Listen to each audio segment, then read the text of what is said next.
Good evening. Thanks for tuning in to WSKG. This is the Democratic primary debate for the newly redrawn 19th Congressional District. I'm WSKG News Director Tom Magnarelli, and I'm joined by WSKG politics reporter Vaughn Golden. We come to you live from our Vestal studios with the two Democratic candidates seeking their party's nomination to run in the general election. They are Jamie Cheney, an entrepreneur from Dutchess County, where her family also runs a commercial beef farm, and Josh Riley, a lawyer who has worked in congressional offices and in private practice. New York's congressional and state Senate primary is on Tuesday, August 23rd. Early voting begins Saturday. This debate will be a civil discussion of the issues. We will thoroughly discuss the topic, and when I feel it is appropriate, we'll move on to the next question. At the end, each candidate will have 2 minutes to give a closing statement. I've chosen the topics. Questions have been submitted ahead of time by the public. Neither candidate has been shown the questions or topics. We're also taking questions throughout the program. You can tweet them at us using the hashtag NY19, or you can comment using that hashtag on our Facebook live stream. Before we begin, I'd like the candidates to introduce themselves to the audience, talk a little bit about why you're running and your connection to the 19th District, which stretches from Ithaca to the Hudson Valley. Mr. Riley, you won the coin toss, so we'll start with you. Well, thank you. And Tom and Vaughn, thanks for doing this. To all the listeners and viewers out there, thanks for spending some time with us. I'm running for Congress to represent the region that raised me. We're facing some really big challenges in this region, also in the country, also some really big opportunities. And I have very deep local roots in this community and also national experience to meet those challenges. My family's been here for over 100 years, working in the Endicott Johnson shoe factories and then the IBM plants. And I saw as I was growing up, we lost a lot of those jobs. And we had a situation where working families across upstate New York were really struggling to get by while corporate profits were soaring and Wall Street was doing really well. And that taught me very early on that the system is rigged. So I've spent a lot of my career fighting back. I got my start in public service working as a staff assistant with Maurice Hinchey. I've done civil rights work for kids from low-income families who are having trouble getting health care services. I worked in the Senate to bring Democrats and Republicans together to fight the opioid epidemic. We're facing a lot of big challenges, and I'm ready to hit the ground running to meet those. Okay, great, thank you. Ms. Cheney. Great to be here with you both. Thanks to both of you. Thank you to the WSKG team for putting together a great event. And thank you to all of the listeners who are joining us on this summer evening when you may very well have had other things to do.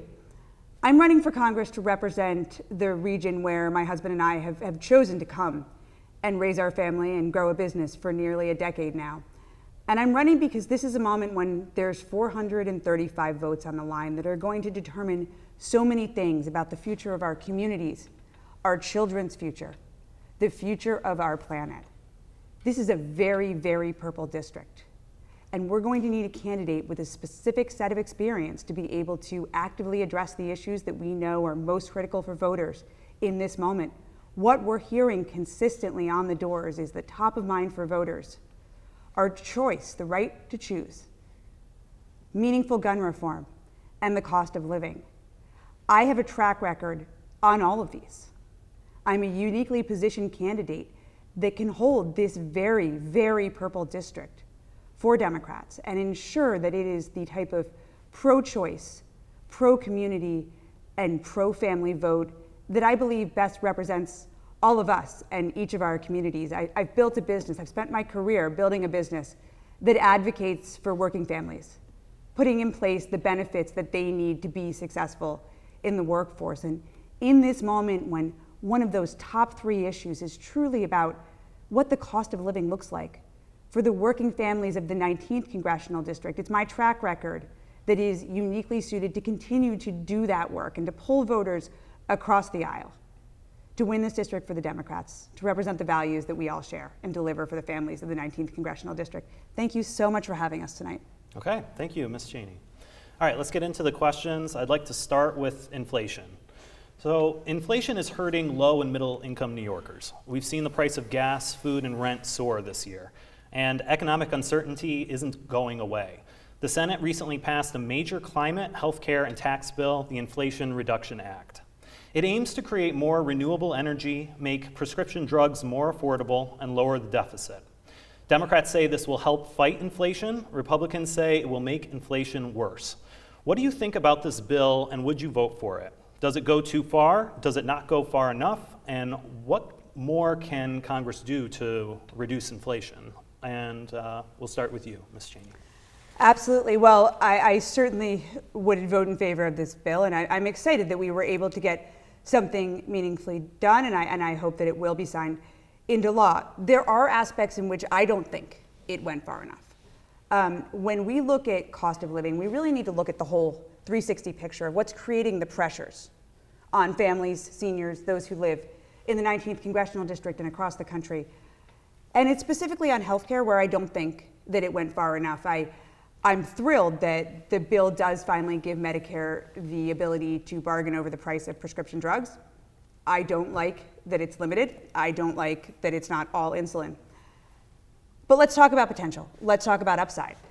The next step that I want to see is I want to take the savings that we just created in Medicare, being able to bargain over those drugs, and look at another set of levers on that 360 cost of living. We need to take those savings and we need to extend Medicare coverage to cover hearing, dental, and vision. We know that for seniors, particularly, those three items comprise a large percentage of cost of living. We're going to need to continue our 360 approach on cost of living because the reality is inflation is a global trend. It's not one that we're going to be able to turn around as freshmen in Congress next year. Other levers that I see that we can leverage are direct-to-community funding. As I travel this district, and we drive about 1,000 miles per week, so we have a lot of conversations, direct-to-community funding and the impact that it had on communities in the 19th Congressional District is the single piece of legislation that we hear about the most. We will hear from families who will say, when direct-to-community funding came down in the American Rescue Plan, my community refurbished a closed child care center. That let me have child care in my community rather than 30 minutes away. That was a true savings. There's a community in the center of this district that describes using direct community funding to refurbish a part of their water infrastructure, and all of a sudden parents who'd been buying bottled water because they didn't feel that the water supply was safe enough for their children no longer had that cost pressure of buying bottled water when you're stretching your dollar. Communities know what's going to deliver the quickest savings for their families. In Congress, I'm going to advocate to have direct-to-community funding be an ongoing annual piece of the budget because communities know what their families need, and we need to empower our communities to deliver true short-term cost savings for our families. As far as direct-to-community funding, what stipulations needs to be put on that with money directly coming to the federal government to municipalities? Because after the pandemic, we've seen a number of municipalities spend those on things that have garnered controversy. Vaughn, I wonder what you're possibly talking about. Are you talking about the luxury boxes that our Republican opponent used direct-to-community funding, perhaps to fund at the Dutchess County Baseball Stadium? I do not believe that that should be appropriate. We definitely need more restrictions. What kind of stipulations? And so what I would specifically look for are things that have a direct impact on people's lives and aren't associated with outside corporate ownership, as in the instance of the Dutchess County Baseball Stadium, which was so famously funded. A direct impact on social services, educational services, other services that are offered. And services, to me, services and infrastructure are the buckets we should be looking at rather than recreational facilities. Okay, thank you. Mr. Riley. Yeah, look, these conversations that families are having around their kitchen tables, these are conversations my family had growing up around the kitchen table. I remember we used to put our school clothes for my sister and me on layaway at the Kmart down by Jenny F. Snap. And we would sit there and balance the budget every week to make sure the payments were made every week in time so we'd have our school clothes for the first day of school. These are the conversations folks are really having. It's not all of the extremism that we're seeing out of Washington. They're trying to figure out how to make ends meet. And so there's a lot that has been done recently to help on that, but there's a lot more we need to do. One of the things that was left out of the Inflation Reduction Act was a provision that would have required hedge fund managers and investment bankers on Wall Street to finally pay their fair share. Right now, you have hedge fund managers and investment bankers and Wall Street tycoons who are paying lower tax rates than public school teachers like my sister is, janitors like my great-grandpa was after he left EJ's, law enforcement folks like my cousin and my mom. And what we need to do is finally invest in giving working families a tax break for once. I would advocate for restoring the child tax credit, and I would advocate for closing the carried interest loophole. The other thing I'll say about this issue with inflation is, look, this is the consequence of a generation of failed policy where we have shipped really good jobs overseas. We have ceded our supply chains to China on everything from semiconductors and microelectronics and everything else. And when we did that, we ended up with bottlenecks at our ports. We ended up not making the things we need here, not just in the United States, but in upstate New York, which is something we've always done. And so I strongly advocate for policies that will bring advanced manufacturing and those supply chains back home. Is a really important way to reduce inflation over the long term. Do you believe that the federal government needs to provide more of this directed community funding, as Jamie has mentioned? I think it's one potential avenue. I think there's a lot of ways that we can fight inflation that are going to make sure we're investing directly in working families instead of things like the baseball stadium in Dutchess County and other boondoggles. Let me give you one example. The Inflation Reduction Act includes about a $370 billion investment in fighting climate change. This is critically important.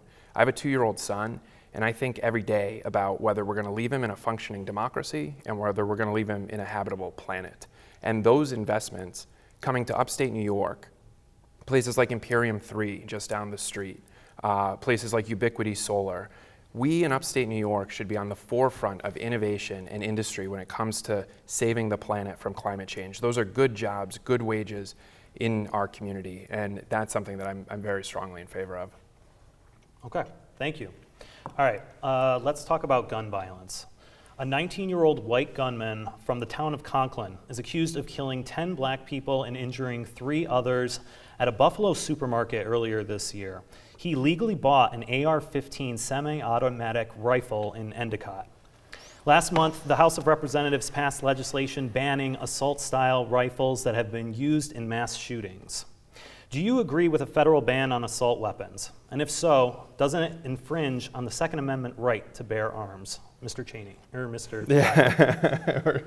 We're good. We've gotten to be friends, but not that. Not quite there yet. Go ahead. So that one comes to me. Look, I was counsel on the Senate Judiciary Committee after the massacre at Sandy Hook. It was one of the hardest things I've done in my career, having grieving families come to Washington and beg us to do something about gun safety and also honor their kids. And we put a package of proposals together to do everything from crack down on gun trafficking, which is a huge problem in this country, improving our background check system, which is completely flawed at this point. And we had 90% support from the American people for that package of reforms.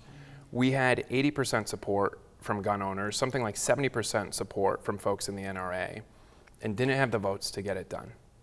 And the lesson for me, the question I had to ask after that is, in what functioning democracy do you have something with 90% support that can't get through a Congress? And I'll tell you what kind of democracy it is. It's one that's broken with a rigged system.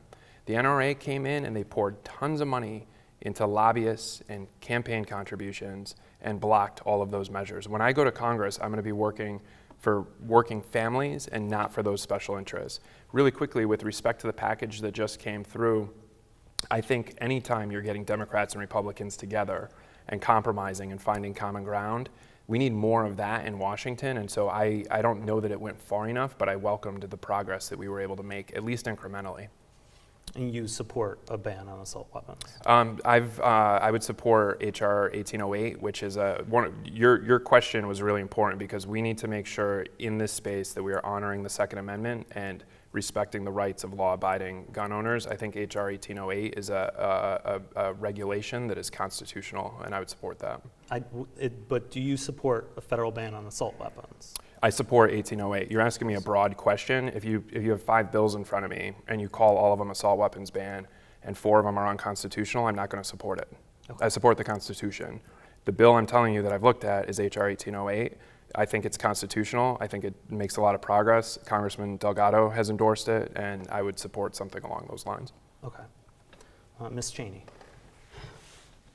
Yeah, I mean, this is just a painful topic to even discuss. I think, I mentioned I have young children. My boys are 12, 10, and 8, and I've done school drop-off one morning since launching the Congressional campaign, and it happened, Vaughn, Tom, to be 2 days after Texas. And we got almost all the way to school. And it was a very quiet car ride, and a little voice popped up from the back seat, and it was the tone when you know a child has been thinking about something, thinking really hard about the question they're about to ask you. And my son said, "Mommy, if the shooter comes to my classroom today, should I try to hide in the bathroom, or should I climb out the window like the little girl in Texas did?"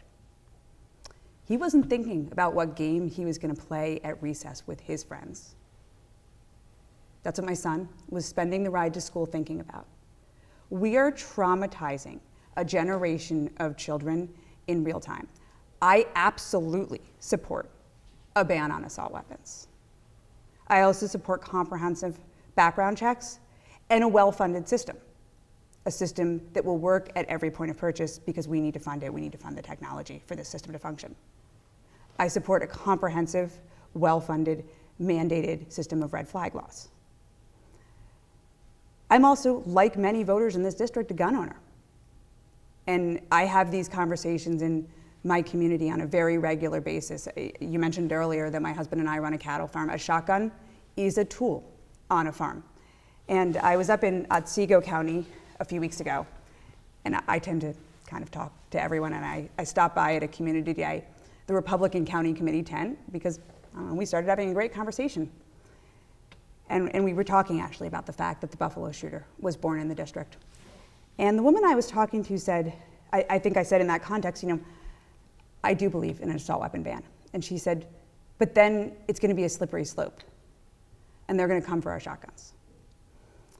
And I said, this is why you need gun owners in the Democratic caucus. And she looked at me in shock and she said, "You're a gun owner?" And I said, "Absolutely." And I explained, we run a farm. This is something we use regularly if we have a situation with vermin in the barn.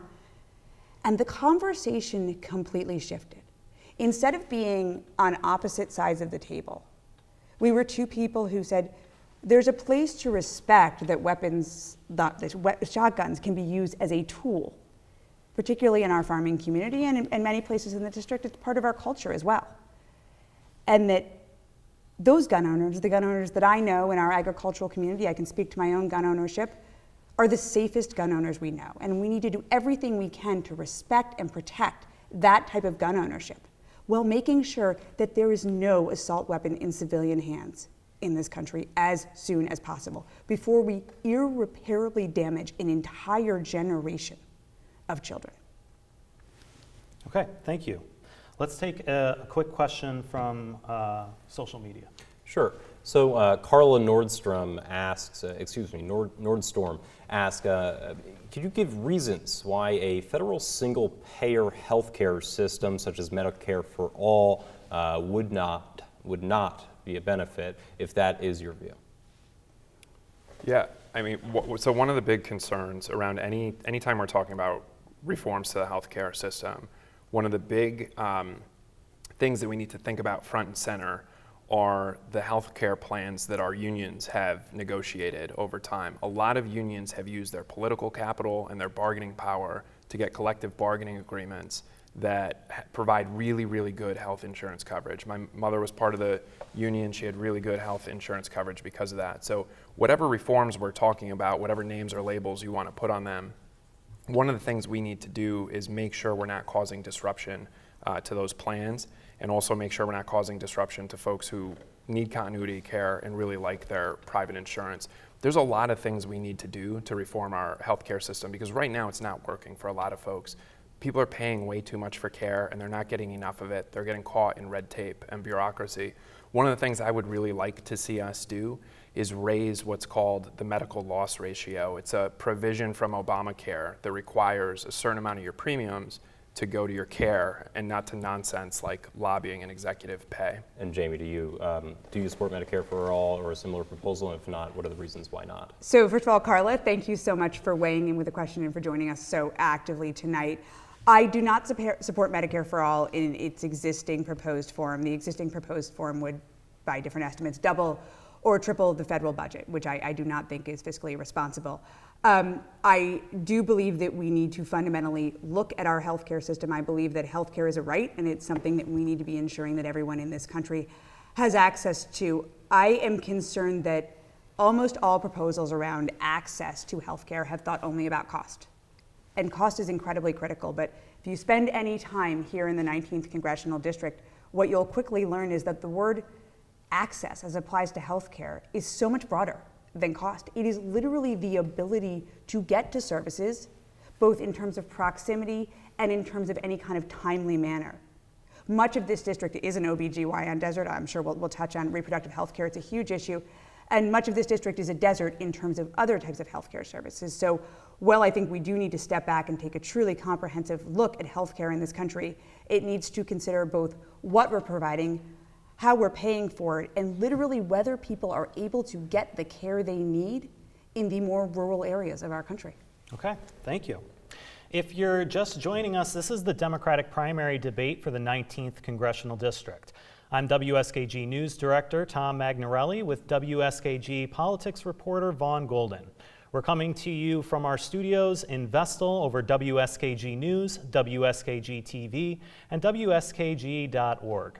I'm joined in the studio by the candidates, Jamie Cheney and Josh Riley. Before we return to the questions, I'd like to remind our viewers and listeners we are taking questions tonight during the program. You can tweet them at us using the hashtag NY19 or comment using that hashtag on our Facebook live stream. Now let's get back to the questions. We're talking about health. Let's do another health question. New York is confronting two ongoing diseases, COVID-19 and monkeypox. The state is preparing for a potential new wave of COVID-19 cases as the weather gets colder. There have been more than 2,000 cases of monkeypox in New York, but the monkeypox vaccine has limited availability upstate. It's only offered in certain areas and for specific at-risk populations. So 2 questions, and we're going to start with Ms. Cheney. First, do you think the federal government dropped the ball with distributing the monkeypox vaccine? And second question, which comes from Robert in Ithaca, should COVID-19 vaccinations be mandatory for children to go back to school? So I don't think that the federal government dropped the ball in terms of the monkeypox vaccine. I think that we know, and frankly, our nation as a whole has learned a lot about public health over the last 2 years. And we've learned that at-risk people can make decisions to protect themselves. We can change our behaviors as appropriate. Frankly, we've learned a set of other tools. I think that we're reacting appropriately and people are reacting quickly. I was thrilled to see that we identified quickly that we could use 1 vaccine dose for 5 individuals. That kind of quick and frankly pretty innovative response I was really excited about. And the combination of, I think, the public's commitment to keeping at-risk individuals safe and a willingness to change their behaviors in slight ways makes me fairly comfortable around monkeypox. I do not believe that the COVID-19 vaccine should be mandated for return to school. Okay, thank you. Mr. Riley. Yeah, sure. I think this is such an important question because really my view on this is these aren't questions for politicians, they're questions for scientists. We've gotten to a point in this country where science has become politicized. We've gotten to a point in this country where our public health systems have been underinvested in.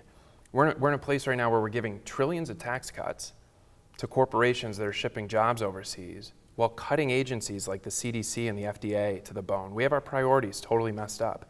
And so we should be investing in those public health agencies, and we should be deferring to the scientists to make decisions about science. So when I'm elected, when I get questions like this, that's what I'm going to do. I'm going to convene the scientists, ask them to walk me through the data, show me how we should be making and distributing vaccines.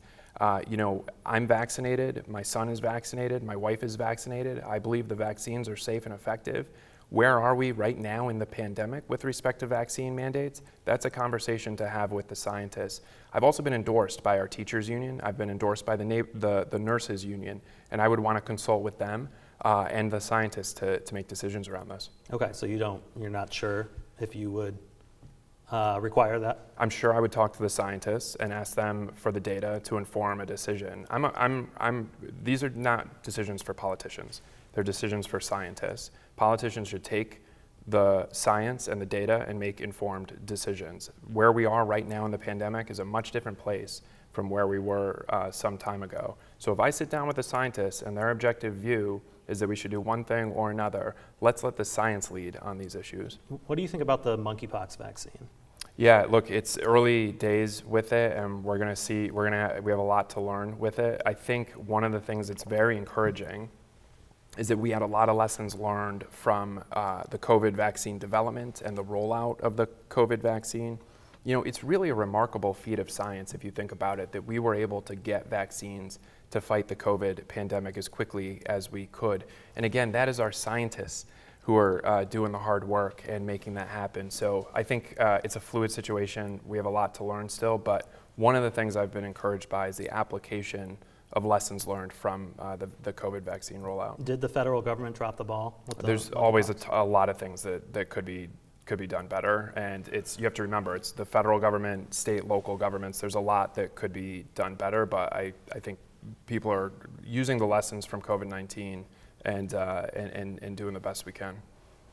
Okay, thank you. Yeah. Let's move on to agriculture.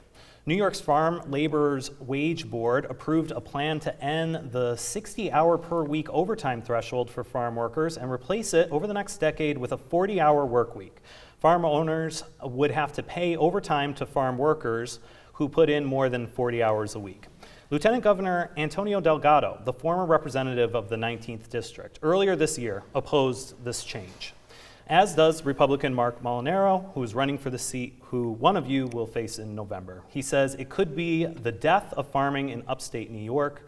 Mr. Riley, this question is for you. Are you for or against changing the overtime threshold? Yeah, look, our farmers across upstate New York are hanging on by a thread. Every farm that I visit, that is the number one thing that they're facing. What you're describing is a state issue. There's complicated arguments on both sides of it. I'm running for Congress, which is a federal job. Here's what we need to do at the federal level. One of the things I've heard from a number of farmers across this district is that we are being undercut by the farming industry in other states where they are able to pay lower minimum wages. Right now, our farmers in New York State are paying a higher minimum wage than farmers in a lot of other places, and that puts us at a disadvantage. So one of the things I would like to see us do is raise the federal minimum wage to put our farmers on a level playing field so that they're not being undercut. There's a lot of other things we need to do. With respect to labor in our farming community, our immigration system is completely broken. You have farm worker visas right now that are available only seasonally. And that's fine when you're picking blueberries or corn. It doesn't work in the dairy industry. You have to milk the cows year round, otherwise they get really, really grumpy. So we need visas that are available all year round. That's a federal issue that we should be able to do. There's other things. The Farm Bill's up for reauthorization next year. Huge opportunity for us to do things like increase the reimbursement rate for cover crops and other conservation techniques. So at the federal level, those are some of many priorities I have. But on the matter of the overtime threshold, you would be in a position as a representative of this district of a lot of farmers, yes or no? Should the labor commissioner up or down the overtime threshold? Yeah, I have very serious concerns with what it would mean for our farmers and their payrolls and getting to get by. It's something that's really important to look at. I have very serious concerns about it. I understand you have concerns. Yeah. But should it be approved, yes or no? I have concerns about it, and I'm going to have those conversations, continue to have those conversations with our farmers, continue to have those conversations with our labor advocates. Right now, based on what I know, based on those conversations, I have very, very serious concerns about what it would mean for our farming community, because our farmers are hanging on by a thread right now and barely able to make ends meet. Okay. All right. Thank you. Ms. Cheney. So this is a community I know very well. I am our farming community right here, so I'm going to tell you I am strongly in favor of this overtime threshold being removed. I've talked to Representative Delgado at length about this, and we disagree, but I was part of the conversations and have been part of lobbying the governor on this. You're obviously very familiar with the legislation as proposed. You're probably also familiar, therefore, that we've actually funded, the state has funded farmers through a tax credit. So if a farmer, for example, is going to be paying someone net $100 more per year because of the additional overtime, there's tax credit funding available to make them whole at the end of the year. And that is the problem with the program right there. So farmers have no access to financial capital. Any program that is financed through tax credit funding assumes that the farmer has the ability to make that payment and float and cover it for the full year. Much of this district, many of our rural areas in New York State, are finance deserts. There's no bank branch you can go into to get a loan if you had the credit to do that. So here's what we need to do. We need to work hard with New York State to encourage them to fund this specific program through grant funding. It can be facilitated through our Cornell Cooperative Educational System, which is in every one of our agricultural communities. We can help farmers go ahead. The funding is already there. We need to consider how it's being deployed. Anyone familiar with our agricultural system in New York State knows that farmers have no access to the kind of finance that they need to float the coverage for effectively a year. The second thing we need to do is we need to make sure that we have a New York State, a Northeast small farming voice on the Agricultural Committee when the Farm Bill is renegotiated next year. I've already started conversations with congressional leadership about playing a role in this. The needs of our small farmers in the Northeast, which are so critical if we want to have a secure regional food supply, are fundamentally different from the large-scale farms that dominate much of agriculture in other areas of this country. And making sure that we're present in Farm Bill negotiations is critical. One thing that the Farm Bill can do is consider our rural financial infrastructure. Again, this is something that could be addressed through the existing infrastructure of the Cornell Cooperative Extensions, and it can be funded through the Farm Bill. So we need to put those programs together. We need to make sure that workers are paid for the work that they're doing in the fields. I've had this conversation with the AFL-CIO. It's been a really collaborative part of our discussions together. I'm proud to be a solution-oriented voice at this table. As I mentioned, I've been part of lobbying Governor Hochul on this as a farmer in the region since the beginning of the conversations, which I believe were early, a full summer ago. I believe that the overtime threshold should be removed and it needs to be funded through grants. Your prospective predecessor in the district, as you mentioned, Representative, now Lieutenant Governor Antonio Delgado, was on the Ag Committee. In fact, he chaired a subcommittee on that. These things that have not been done in previous farm bills, why do you think they haven't been done? So, I mean, the Farm Bill has not been reallocated for 5 years. I honestly don't know that Delgado was not on the Ag Committee during that time. I need to go back and see what smaller regional farming voice was on the Ag Committee 5 years ago, but what I'm going to tell you is I'm ready to be a voice. What I mean is as you mentioned, large agriculture has its way into this committee. To reframe. Yeah. How does your voice stand out against them? How do you beat back the kinds of lobbying, the kinds of power that they have over your prospective colleagues on the Agriculture Committee? By being a voice that has the lived experience with what it takes to deliver a regional food supply. Okay. Can I jump in on that question? Because this is actually really important. And this is the root of problems with everything we're dealing with, whether it's agriculture and the things that have been left out of the Farm Bill, and you look at who it favors, who it doesn't. When you look at the tax code, you look at who it favors, who it doesn't. You look at the fight that we just had to lower the cost of prescription drugs and the battle that's been waged there. Every problem we have in our politics, you can trace it back to one thing. It's the corrupting influence of money in politics. And so the reason the Farm Bill in recent years has looked the way it's looked is because you have big ag corporations funneling tons and tons of money into the system to buy politicians. And then once they get to Washington, they spend millions of dollars lobbying them for their interests instead of the interests of small farmers in upstate New York, working families in upstate New York, nurses in upstate New York, teachers in upstate New York. It's the fundamental issue with all of this. It's why we absolutely must overturn Citizens United and get the corrupting influence of money out of our politics. Okay, thank you. All right, let's move on to the Supreme Court. This year, the U.S. Supreme Court reversed Roe versus Wade, ending the constitutional right to abortion. Both of you support codifying Roe v. Wade into law. The Supreme Court also struck down New York's restrictions on carrying a concealed weapon, and it's allowing more accommodation for religion in public schools. Some House Democrats say the conservative justices who make up the majority are ultra-right-wing, and they're proposing to add 4 seats to the court to tip the scale in their favor. Do you think Democrats should pack the court? Are you in favor of term limits for the justices? Let's start with Ms. Cheney. So this is certainly an all-hands-on-deck moment. That there's no question in my mind that we need action from every branch. You've just alluded to some of the legislative action we need. We've seen some excellent executive leadership on this front. On the court, my instinct is not to immediately add seats. I am strongly in favor of term limits. I believe that, and I think that that will start to address the issue, term limits and age limits. I think that adding seats is going to actually amplify the pendulum effect that we currently have. We will add seats now. A Republican administration could add seats down the road.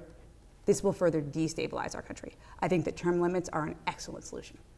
Okay, thank you. Yeah, I approach this as somebody who's practiced in our federal courts, including in the Supreme Court after during the Trump administration, when the Muslim ban, as some people call it, that executive order came out, filed briefs in the Supreme Court challenging that, challenging some of the other immigration programs. My view on this is that we should not add seats to the court. We should not pack the court. I think that's bad for the Constitution. I think it's bad for our democracy, and I think it's bad for the integrity of the institution. I know that the Biden commission, or the Biden administration, has formed a commission and done a report analyzing various proposals, because one thing's clear. The Supreme Court right now is currently constructed, and the decisions we've seen in this last term, including overturning Roe v. Wade, including gutting the Environmental Protection Administration, those decisions are wildly out of step with the vast majority of Americans, Democrats, Republicans, and independents. And so I'm looking at some of the proposals from that report. I do think there's precedent for term limits in the New York State court system. There are term limits, they're very long terms, and allowing vacancies to be staggered allows for the selection of judges at periodic times to better reflect the will of the people. Okay, thank you. I want to follow up here. Sure. Something that has been proposed by a number of Democrats in Congress is nuking the filibuster.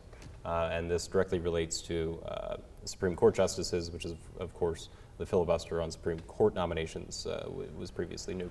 Josh, I'll start with you. Sure. Is there a scenario where you would support getting rid of the Senate filibuster? Well, I'm running for the House of Representatives, where there's no filibuster, so it's an a academic question. number of colleagues yeah, have sure. raised it. Yeah, understood.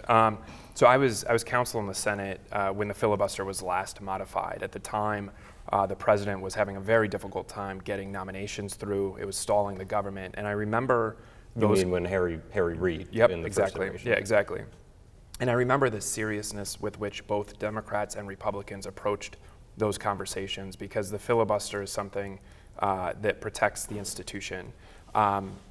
So I was there when changes were made. I would consider narrow changes to it in particular situations around nominations if that was necessary. But I have very real concerns about things like changing our fundamental institutions in a way that they become politicized and it becomes a tit for tat and an escalation. So that's my main concern with it. Jamie. I have a similar response, which is only in very narrow situations, nominations and around voting rights.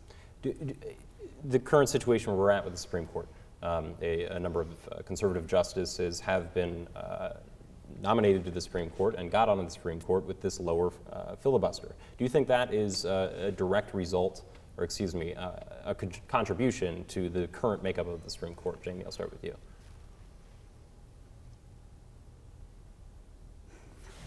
I don't know. I do think that we need to formalize when it is appropriate to move a nomination through. That has been a mixed standard over our past few administrations, this idea of when an administration becomes a lame duck and not push a nomination. And I think a standardization and legislative protections around that process are more of an issue than the filibuster. If we look at Trump pushing nominations through in the last days of his presidency, and the Garland nomination being held back previous to that. Josh, do you think lowering the filibuster on Supreme Court nominations is a direct result, or excuse me, a contribution to the Supreme Court we have now? It's an interesting thought and not something I've looked at closely. My instinct, I'll tell you, is that it's not. You know, when Clarence Thomas was confirmed, my recollection is that there were no filibuster issues, so I see those two things as potentially separate. I think the bigger idea here, the broader thing that we shouldn't lose focus on, is that we've got to get back to a place in Washington where we are finding common ground and consensus. We shouldn't have our politics or our laws dominated by folks who are on the extremes, folks who are rewarded for speaking the loudest and saying the craziest things. We've got to get back to a pragmatism and a consensus-driven approach. That's what upstate New Yorkers are at heart, is pragmatic and focus on consensus. And whatever reforms we can do, whatever we can do in our politics to get us back to that is something we should seriously look at. Do you have any suggestions on the way the House operates? You would be a member of the House, as you pointed out, that would embrace that attitude, embrace working together across both sides of the line. Absolutely. This is really, really important. Jamie and I are running in one of the most competitive seats in the country. This is a district that President Trump won by a couple points. It's a district that President Biden won by a couple points. And whoever wins this nomination, Jamie and I, we are going to have a real fight on our hands going into November. And that's the way it should be. Right now, you have so many states that have partisan gerrymandering, where the red seats are getting redder, the blue seats are getting bluer, and the minority party, whatever it is being totally left out. And you know what that incentivizes? It incentivizes people to be as crazy as they can be and to say things really loudly and to appeal to the extremes. And that is so bad for American democracy, and it's so bad for folks who are sitting at home at the kitchen table trying to figure out, why do I have to decide between the prescription drugs that I can't afford and my groceries? I understand. My question, though, was what within the House and the way the House operates. Do you have any suggestions on how the House could operate in a different way that would embrace this kind of bipartisanship and form more consensus? Yeah, of course. And that's what I'm saying, is the way the House is elected, the way we're sending people there is the problem.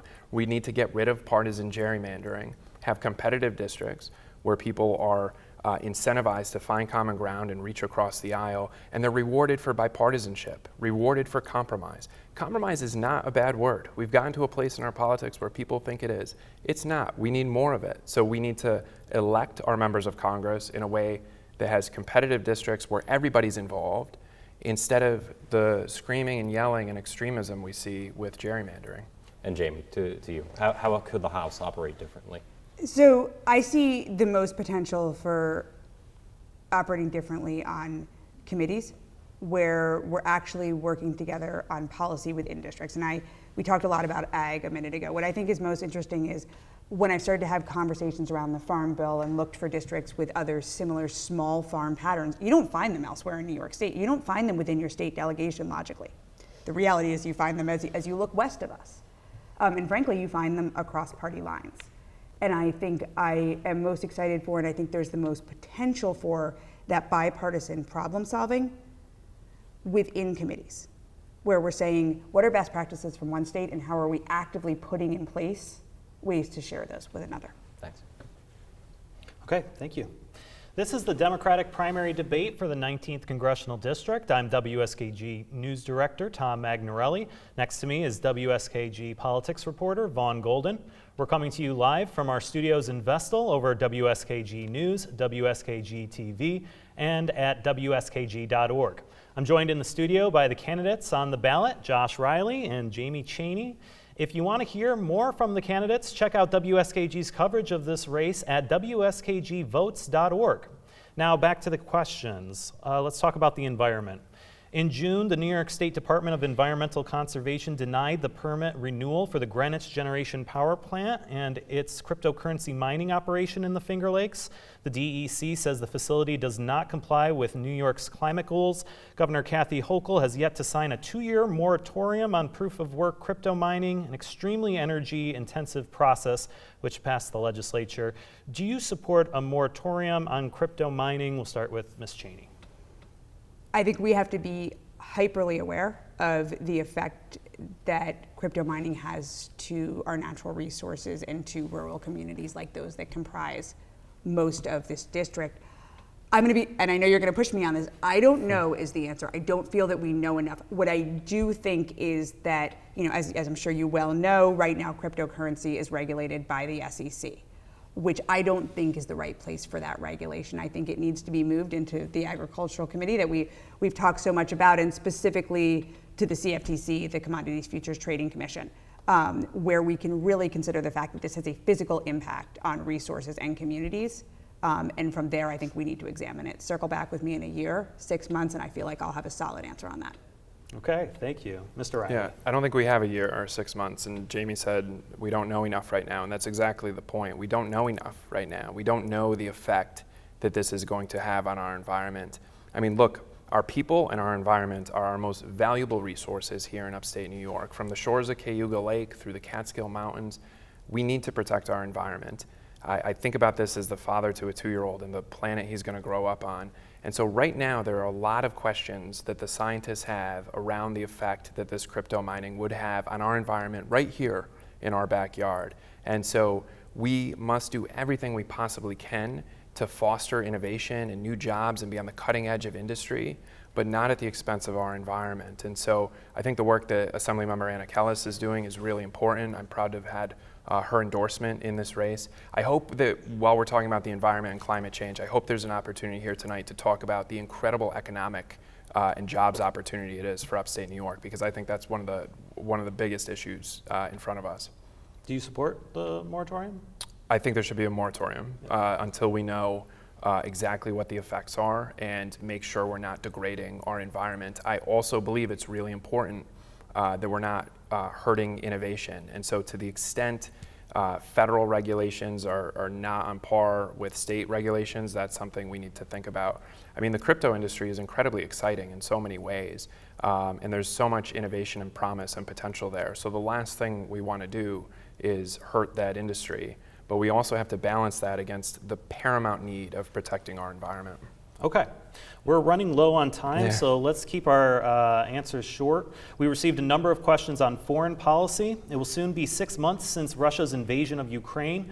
Earlier this year, Congress passed a $40 billion military economic aid package to Ukraine.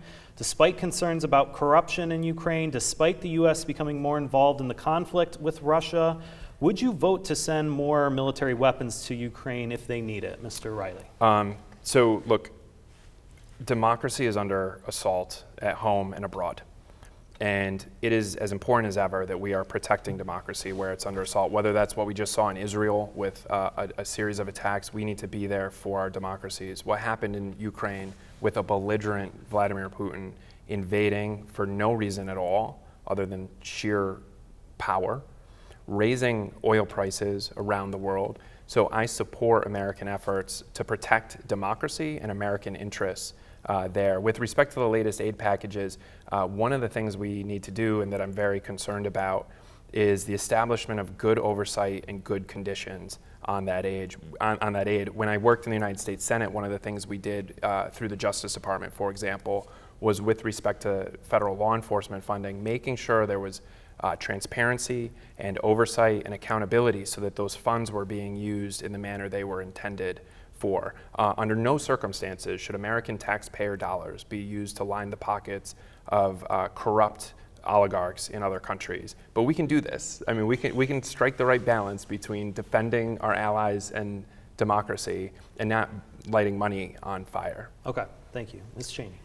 Yeah, so watching what happened in Ukraine this past spring was terrifying, but I saw one silver lining in which when I was in elementary school, if you will, we were really taught that we as Americans were responsible as democratic leaders of the world, and to step in and defend democracy when that needed to be done. And despite the lack of focus on the need for that leadership that we saw under our most recent former president, the fact that our country came together in the way it did, and everyone from my children to, I'm sure there was an effort in your workplace here in the radio station, we still see sort of relief gathering drives throughout the district. So it's aid in every form, and I think that we as Americans stepped up.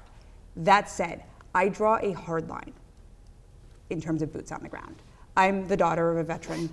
I've spent a lot of time with veterans organizations here in the district, and I think we need to be careful about always having a hard line. I'm very, very aware of the pain for families that deployments and sacrifices cost. I think aid makes sense. I think boots on the ground is only suitable when we fall under Section 5 of NATO. How do we keep Europe at the table, especially as Russia restricts natural gas flows to Europe through Nord Stream 1 and is really focusing on energy flows to Europe? Jamie, we'll start with you.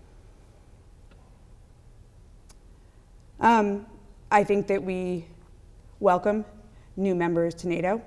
I think that showing that we are going to work as a community of democracies and showing a path to that expands our community that's willing to come to each other's aid. And I think particularly of the European countries that we're considering admitting, and creating a more defined community that has a defined set of interactions and is clear when we'll come to each other's aid. And Josh, how do we keep Europe engaged in the fight against Russia? Yeah, we get off of our dependence of fossil fuels. That we wouldn't be in this position if we had renewable energy and clean energy and an entire continent wasn't beholden to the oil and gas coming out of Russia. So in the long term, that's the solution to this problem. This is a national security issue. What we're seeing with climate change and fossil fuel usage, it's a national security issue, and I think this conflict has demonstrated that. What about the short term? That's a long-term solution, short term. Yeah, Short term is coming. Yeah, sure.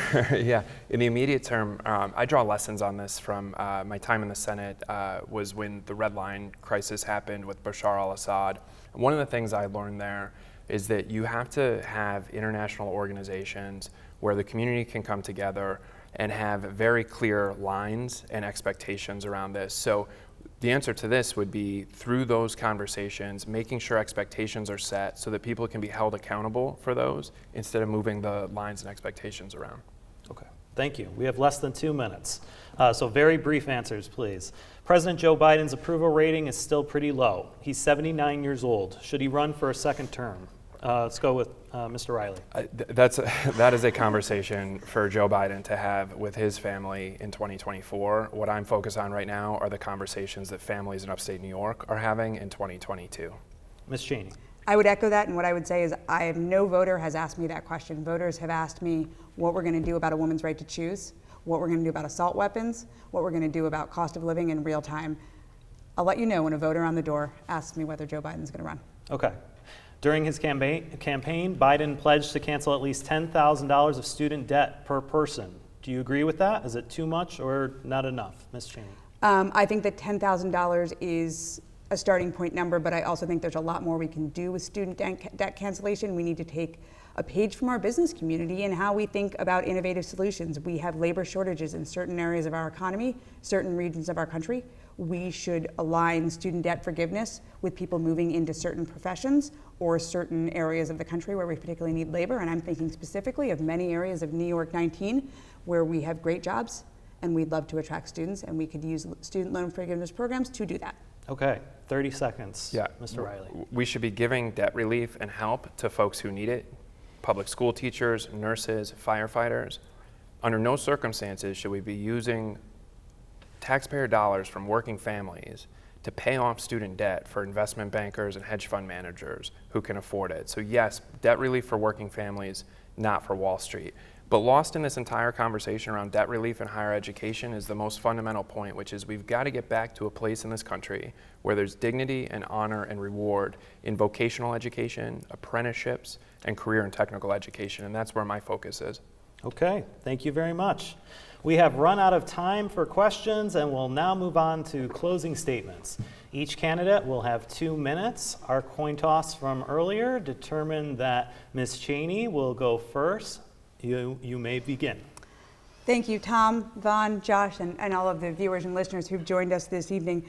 This is a hard moment when we look at the rights that have already been taken away, the rights that are on the line, when we look at the very real need for very, very quick, meaningful gun reform, and we look at the existential threat that climate change symbolizes for our families, for our children, for our physical space in our communities. But it's also an exciting moment to be looking at leading change. And it's these very purple districts like NY19 that demands a candidate who can pull votes from across the aisle to win.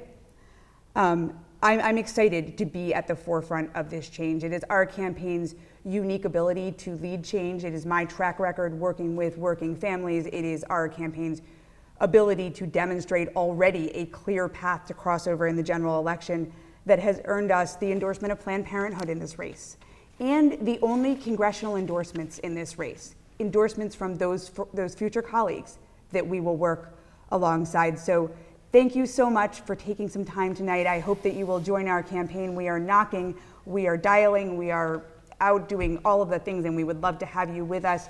You can find us at jamiecheney.com, and I look forward to seeing all of you across the 19th Congressional District. Thank you. Okay, thank you, Ms. Cheney. Mr. Riley. Yeah, well, thanks guys for doing this, Jamie. It's always really great to be with you. I grew up in an EJ house on Birdsall Street in Endicott. I grew up riding the carousels. I grew up having field trips at the cider mill. I grew up Saturday night football games under the lights at Ty Cobb Stadium. My career has taken me around the country, and the more I have seen of the world, the more convinced I am of one thing, which is that there is nowhere I would have rather grown up than here, the home of the square deal. Because when you grow up here, you learn some things. You learn to work hard. You learn to be humble. You learn to treat people with decency. You learn to fight for the underdog, things that we're missing in our politics today. I learned something else too. I delivered the Press and Sun Bulletin to my neighbors in the mornings, and it would very often have headlines about our job losses as the plants were closing down, right next to headlines about Wall Street's soaring profits and capital gains. And so I learned that the system is rigged. I've spent a lot of my career fighting back against it.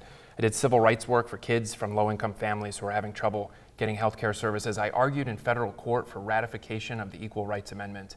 I fought corporations that tried to raise prices on consumers who can't afford it, and I brought Democrats and Republicans together to fight the opioid epidemic. I'm going to continue that fight in Congress.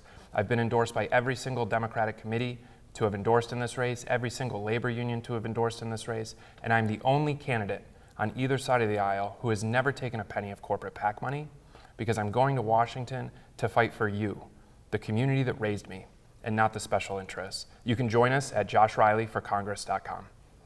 Okay, thank you, Mr. Riley. Thank you, Ms. Cheney. This was a really informative discussion, and we really appreciate you all being here. With that, we are out of time. I'd like to thank Ms. Cheney and Mr. Riley for participating in this debate. If you want to hear more from the candidates, check out WSKG's coverage of the race for the 19th Congressional District at wskgvotes.org.